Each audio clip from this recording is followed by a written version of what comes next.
Pozdrav svima ljudi, danas ću vam pokazati kako možete snimiti klip i kako da izbacite klip na YouTube. Idemo na Play prodavnicu. Ovako, idemo na Play prodavnicu, svi znate što je to. Idemo i kucate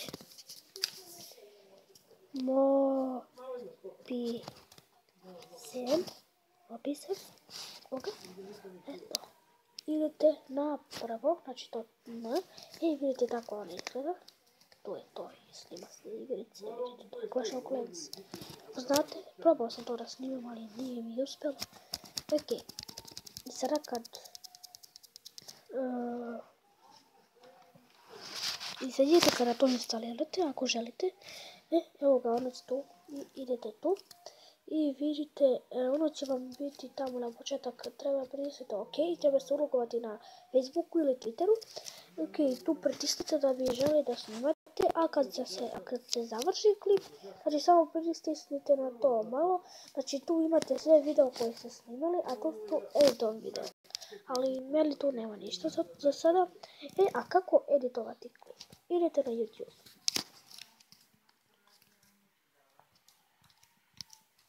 Napravite svoj kanal, to vam neću sada pokazati. I pokazat ćete vidjeti. Pokazat će vam se ova strelica. I sada vi tu imate snimak koji ste snimili i onda ga samo izbacite. I ono se izbacuje. Vidite. To je to. A sada